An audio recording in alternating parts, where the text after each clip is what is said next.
everybody, and welcome to another episode of the Atlantic Sail Podcast. I'm your host, Donald Campbell, of course, the executive director of the Atlantic Sail. I'm here with Megan Grannan, who was referred to me by somebody in the community as a great person I could talk to for the podcast, somebody who lives independently with a disability, and that's what we're all about here at the Atlantic Sail Podcast. So hi, Megan, how are you?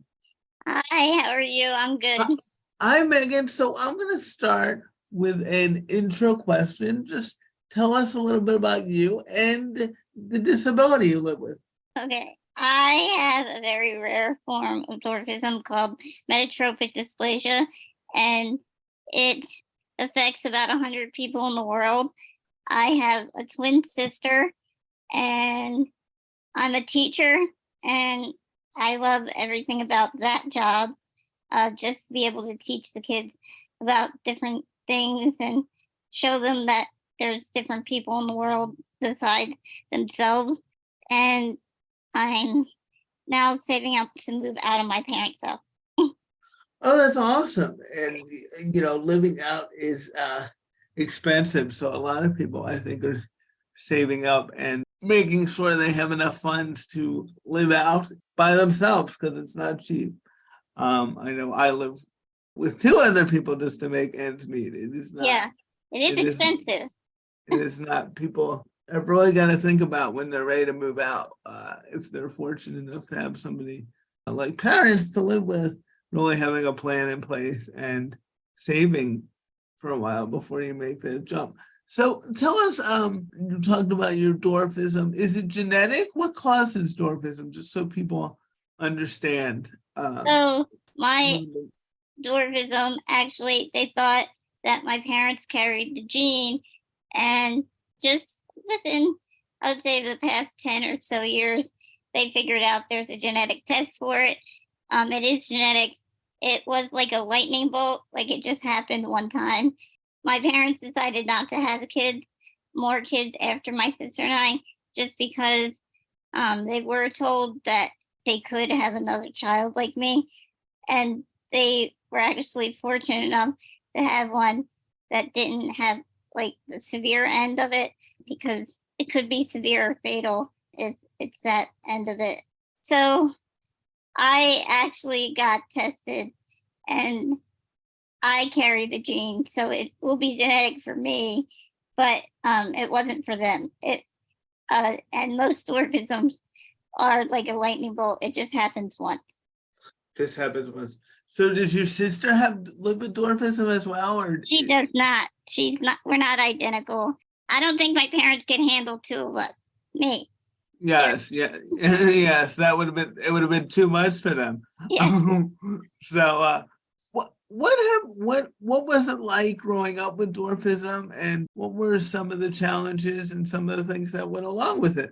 So, obviously, when you're young, you don't realize what's going on, that you're smaller than everybody else. And my parents raised me just like my sister.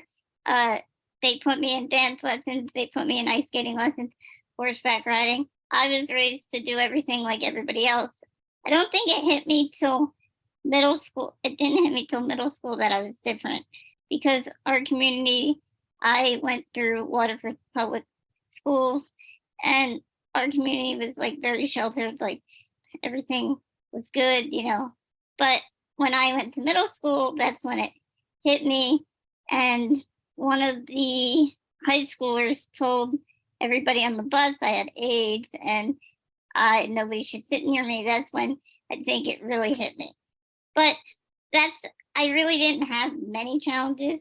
I had friends, but I didn't have like the friends I have today, where I made in college and living there and stuff like that.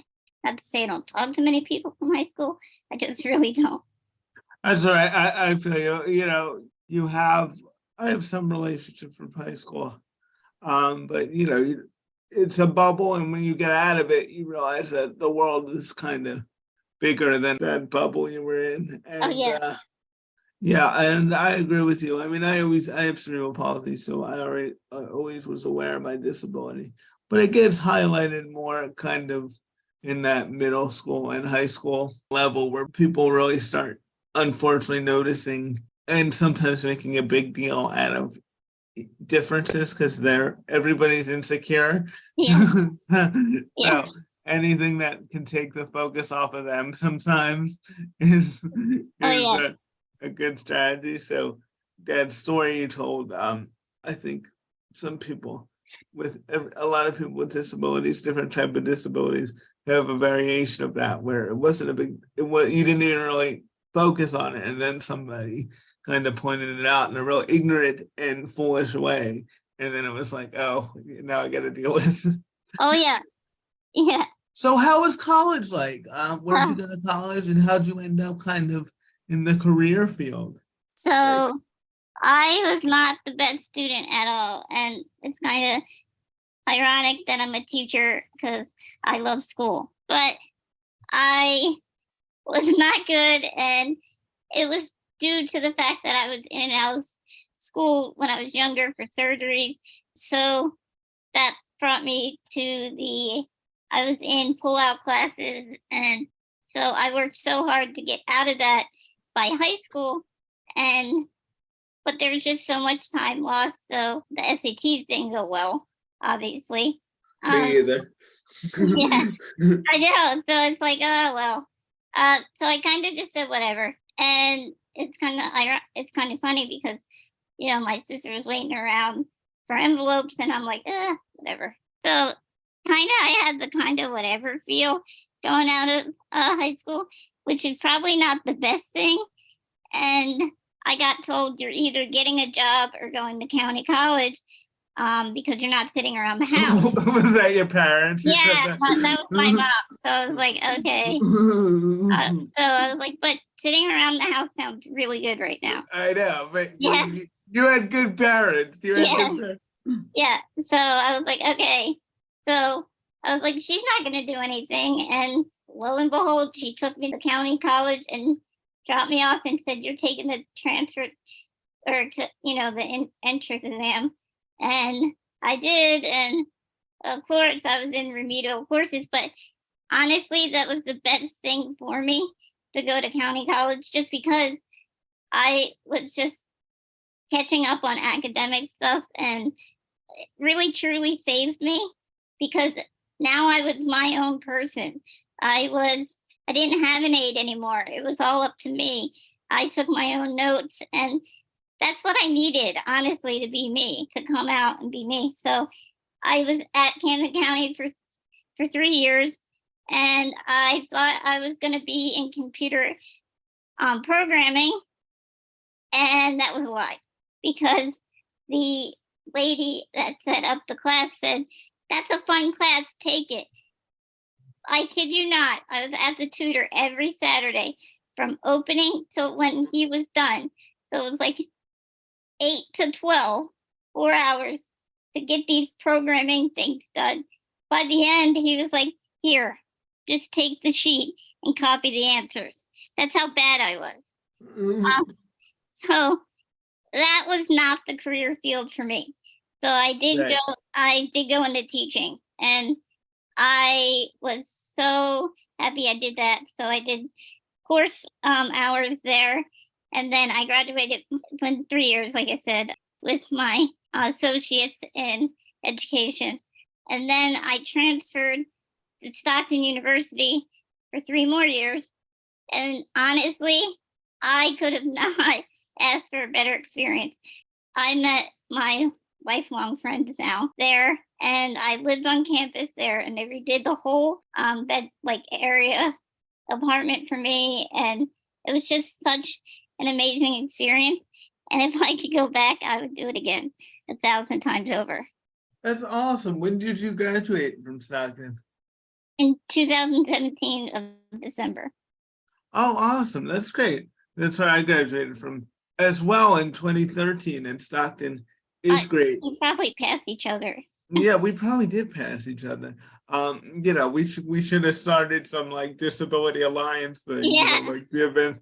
But I think what you said, that there's so many important things I want to talk to you about, because I was there after high school too. I knew I wanted to go to school, but my SATs weren't that great. So, you're just trying to figure that out. And that can be very discouraging, especially if you're out there listening to this with a disability. But the great thing about like community college is that you really get a fresh start. And you were talking about that, Megan, kind of with you, like you needed kind of a fresh start in a new environment. And it let you it let you flourish and find your own identity. Yes. The other thing, yes, talk about that. So finding my own identity was kind of interesting because like so many people find it in high school and they do all this. And in high school, I could, like I said, I could care less. I kind of ran the school, to be honest. I did what I wanted. And that's kind of the identity I had in elementary school. So getting out on my own, I always knew I wanted to drive as well, but that's a whole nother conversation. But I, piece by piece, meeting friends, like I helped them along with math. And then I realized, maybe I am a teacher because I'm tutoring people, and making new friends and just, nobody was around me. So it was me. So even at Stockton, it was like, as my friends probably call it, like they were picking piece by piece to see what was underneath. And it's not that I have barriers put up because people have hurt me in the past. So I have a lot of barriers. And if I don't know you, I'm not showing you the real me, but they got to see the real me. And that's like fun, exciting, like that's crazy. But, I just am me, and nobody really got to see that in high school or anywhere else because I couldn't be me, if that makes sense. No, it does. And I just wanted to highlight that because, it's okay not to have everything figured out after high school. I mean, it's high school when it feels like the most important moments of your life, but there's so much life to live after high school. So it doesn't define just because you had a bad experience there or not the greatest experiences there doesn't mean that there's still a lot more experiences to have. So you should embrace them. The other thing that I thought was really important and really encouraging that what you said, I think your parents deserve a lot of credit. And I think people with disabilities and their parents should also listen to this. Like your parents communicated high expectations to you. Like, no, you're not going to just sit at home. Yeah. Like, no, it's not like this is the next phase of your life is either working or going to school. So, yeah. So that, because you were in a phase of your life where you're like, I don't know, staying home sounds okay. Yeah. But that was really good of your mom, especially to give you that push and be like, yeah. no, you have life to live. Yeah. I give her a lot of credit because she kicked me out of the house. Not really, but in a sense that I tell her today, if she would have let me sit in the house, I still wouldn't be doing anything. I wouldn't be teaching. I wouldn't be doing anything. Right, because you were just, when you're young, you're like, I don't know, that sounds pretty good. Yeah, it sounds excellent. I don't have to deal with people. I'm okay with this. So, and another thing you said that I think people with disabilities need to take away from this too is when you have a disability in college, it's a little different because it's up to you to figure things out. Like you have to get your accommodations, where in high school and middle school, when you're younger, the school finds you with a disability, and they give you your accommodation. So, but when you're in college, there are accommodations you can get. You can get a note taker, you can get extra time on tests and assignments, and there's a lot of things that you can talk to your disability office about, but they don't come find you. So you have to do it yourself. I always tell people with disabilities who are going to college who are like, what do I do? I'm like, first day, find your disability accommodations office. And if you want accommodations, ask them. Yes, that's a good point you make, because I meant to say that with accommodations, they don't find you. You have to go identify yourself as disabled, and that is really key. I know a lot of people don't do that, and they're like, why is the professor not helping? And I always say, did you ask for accommodations? A lot of people don't know that. And a lot of people are like, what? Where do I go? That's the thing. And I'm like, yes, that's the thing. But it's not up to the professor to find you. Oh your no. accommodations. It's, and I always tell people to do it as soon as possible because, as you know, Megan, college can go a lot quicker than high school, where if you get behind, it's harder to catch up. Not impossible, but it's hard to catch up. So you want to reduce that stress on you and get your accommodations as soon as possible. So, and sometimes you got to do some work on your own because sometimes your disability accommodations office is named some weird name. So, like Oh yeah. Stockton's name is the Learning Access Program, and sometimes they're little hidden. So you got to do some Googling and some asking around sometimes. But don't, I think that the big message when people ask, I think people like you and I, like, how do people with disabilities kind of thrive in the community? And the big thing you got to do is you got to like take charge of your own life. You can't wait for somebody else to advocate for you. You have to be in the driver's seat. Oh yes. I always say that as well. You have to advocate for yourself, and I truly believe college really made me the advocate I am for today for myself. Yeah, that's great. So you lived on campus the whole time? I lived on campus for 2 years because I did student teaching, and it was closer to my house than living on campus. It didn't make sense. Right. But yes, I did live on campus for 2 years. I met my best friend in a education class, and it's kind of funny because I realized that she was in my science class and I needed help with the elevator buttons, and her friend at the time wouldn't let me speak. So I was like, I'm not going to talk to her or whatever. And my mom was like, you talk to everybody. What's the problem? I'm like, her friend can't, her friend won't let me speak. And she's like, say, excuse me. I'm like, and if anybody knows me, like, if you know me, I'm loud, crazy, and will do whatever. But this, for some reason, intimidated me. So I finally got the courage to ask her, and she's like, yeah, of course. So that led on to lunches and stuff like that. And she asked me if I would be their fourth roommate, and I said yes. So, because one day we were talking about living on campus, and I said, yeah, I think I'm going to live on campus and have a single. And she's like, why would you do that when we need a fourth roommate? I met her friends before, so it worked, and we all became lifelong friends. So it was a good thing. That's awesome. And it shows that, again, your mom was right, that Yeah. speaking up could lead to because that's what opened the door. And Yes. and also putting yourself out there too. And I know that's hard for a lot of people, not only with or without disabilities. Like, you could have been like, no, I'll keep my single, but you were like, no, Yeah.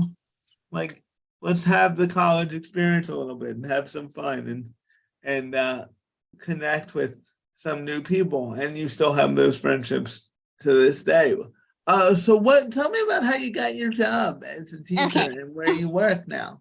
So, I'll keep this in a condensed version of the job. Out of college, they tell you in the teaching profession, I'm sure, and as every profession, you're going to get a job right out of the bat. Well, I'm sure as you know, people with disabilities do not get that experience. Right. People look at, like, they love your resume, and then you go in and they're like, ooh, this is different. This is yes, different. Oh, this no. is different than, oh, no. So I had been a long-term sub for a while, and for the past 4 years. So I've worked in Mount Holly for 3.5 years, and I wasn't getting a job. So then I went to Gloucester City, which that was the most testing of my career ever. They were taking pictures of me, putting them on social media, taking videos. So I finally, students students were doing that. So I finally just said, you know what, I'm not doing this anymore. I came home in June and I said, I'm not going back. And my mom was totally supportive of it because she saw what was happening. And I just said, okay, I'm done. So I did apply. I've applied over 70 jobs, and I landed the last one through a connection I had at Gloucester City, which is super nice. And I work in Brookline, and I'm the resource teacher to 5th, 6th, and 7th graders, which is crazy that I'm teaching middle school now. It's a like full circle because I hated middle school, but Right, that was the yeah, school where the student said you had yep, AIDS, but it's not horrible. It's weird how things, and it's also, a really good lesson for people and people with disabilities, but people in general. Like I always tell people, like nobody's gonna knock on your door and offer you a job. You have to like put yourself in situations and apply for places and yeah, volunteer and like put yourself in situations sometimes that are uncomfortable and that you're like, why am I doing this? Where is this going? Because you were talking about how your time in Gloucester City was really difficult, but you also said that that connection is what got you this job. So yeah, it was like that had a reason to it, even though it was like, I gotta get out, this is a toxic environment. I have to yeah. get out of here. Yeah, it was definitely that. That's why I stuck it out. And like you said, you always tell people you don't know where the connections are. You really don't. You Um, don't. yeah, and if you And work hard and they see it, they'll give you a good recommendation. right. And it's just, a lot of getting jobs is based on knowing people and because it's a competitive environment. And so if you can get somebody to put in a good word for you, that helps. And you don't know where. That's why I also treat everyone with respect and be nice to people because you never know Yeah, what their position is going to be one day. You want them to have a good memory of you. So I also want to talk about, do you have any tips for like when you have a disability, how to interview and how you dealt with, because like you said, it's like people see your resume and love it, but then sometimes they meet you and they see that you have a disability and you always have in the back of your mind, like, did that affect my ability to get this job? yes. So my advice would be, this is probably ridiculous just because of the, I know education's a tough world, but I would say, I learned to say, well, don't look at me, look at what I can do. Right. Because they started to look at you like right off the bat. And I would be in interviews for 5 minutes and I knew I didn't get the job. Well, I would say, just answer the question fully. And then at the end, I used to say, yes, I have a disability, but please look at what I can do. Look at the chance. Look what I've done. But sometimes it doesn't go that way. I would just say, really, just keep going. Don't stop. Because if you stop at, say, 10, then you're done. Like, you don't know what else is out there. Keep going. Right. That's a great point, Megan. And it's so, like I said, it's frustrating because it's Megan, like you said, but it's like, it's not like anyone's going to say, we didn't give you this job because you have a disability, because that's Yeah. illegal.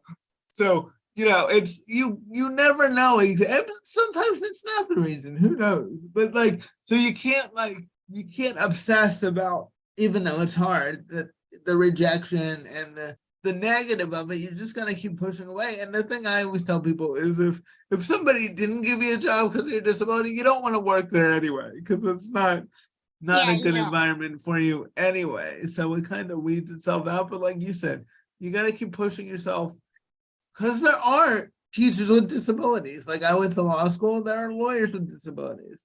Yeah. There, you're not breaking ground. You're pushing. You're making progress, but don't give up.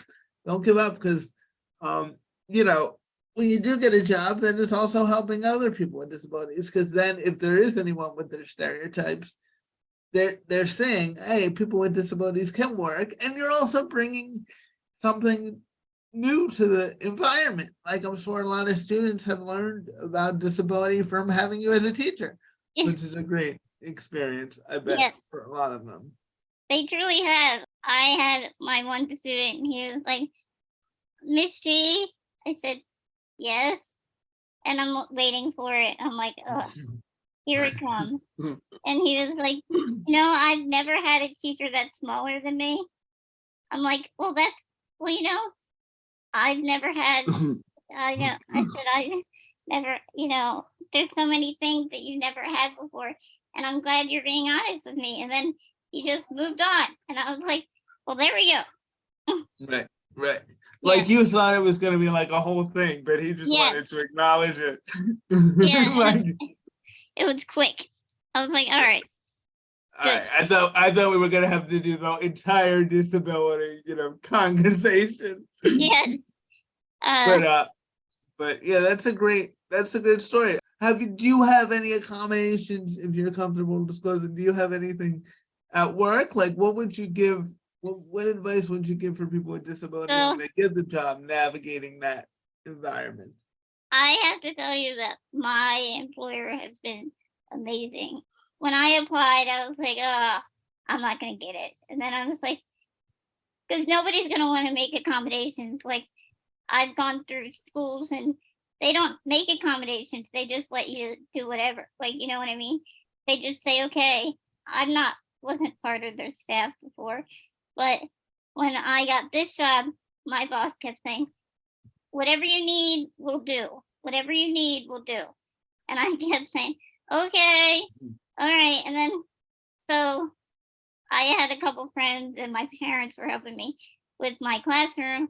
And my mom was like, did you tell him what you needed yet? I'm going, no, because I don't want to be pushy. And then I don't want to upset him, and I don't want to upset anybody because, as being disabled, that all goes through your mind. Like, you don't want to push it because then you don't want them to snap back and say no. Right. That's societal thing of like, I don't want to be a burden, which is so wrong, but it's like that thing you're conditioned to by society sometimes. Yeah. So they actually did a lot. The one thing is I couldn't get into the school building myself. So they put a button so I can click it and the door opens. That was huge. Like, no school district has ever done that for me, ever. So it was amazing. Then I was on the 3rd floor, but with safety, with fires and stuff like that, I switched classrooms and moved on the 1st floor. So that was good and bad because it's great because now I can get out, but bad because I'm not with the middle school crowd, so I go upstairs. But it's amazing that happened. Just those 2 accommodations right there were amazing. And when you asked, they were open to it, and yeah. So and that's important too. It's like we, as people with disabilities, again, we look at it sometimes as we don't want to be a bother, but there are laws. Like, we do have the right to work.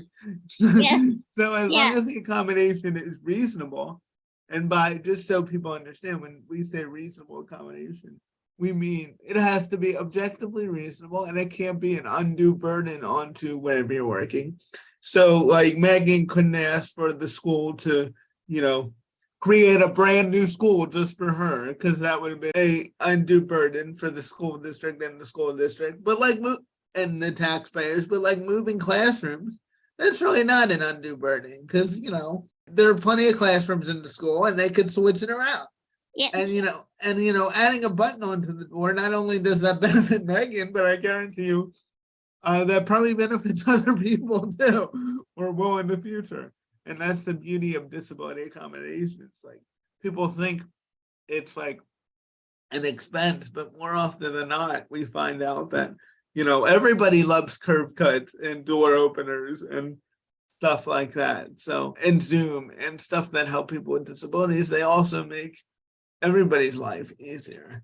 So it's not an either or proposition. So, but that's a great story how, you were like, oh, I don't want to ask, but actually it worked out, and it can work out too. It doesn't always go wrong. Yeah, that's the one thing. Like you said, it can work out, but you're like, I don't know. Sometimes you're like, I don't want to ask because then I don't want them to get mad at me. Right. Or I don't want to be an issue, or I Yes. don't, it's all that stuff again.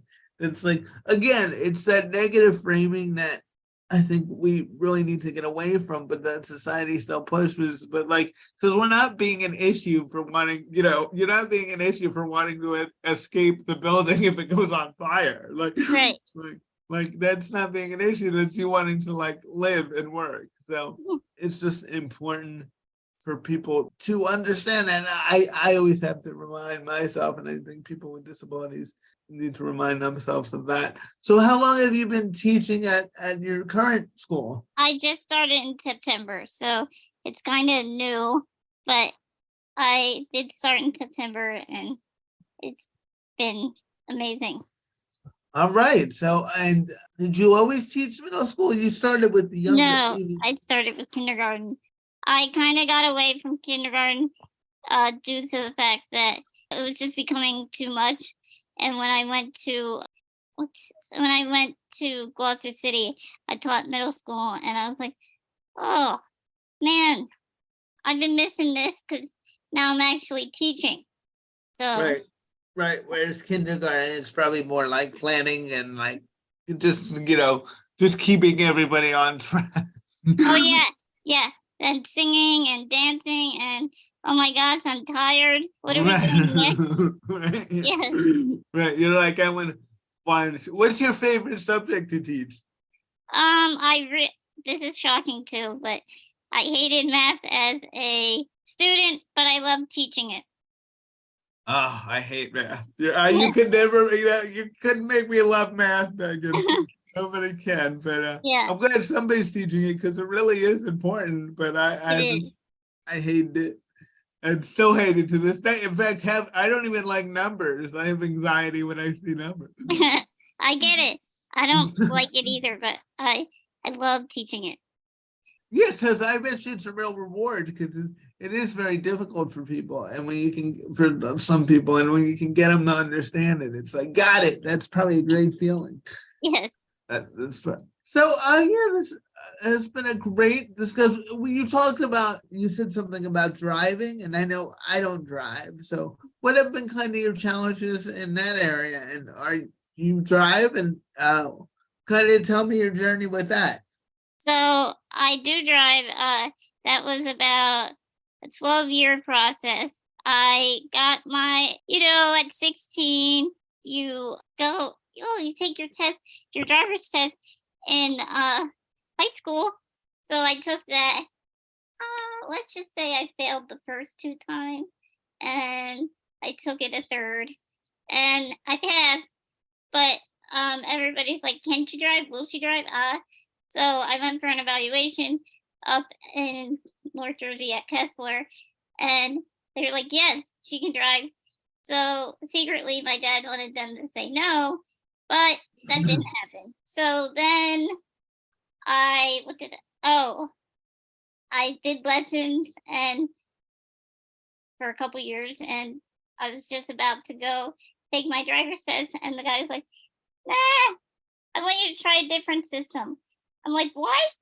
So then the state stopped paying for it, and then I found the system that I need, which is a joystick system, but it was out in PA. So the state paid for 2 weeks for me to go to PA and do an intensive driving course.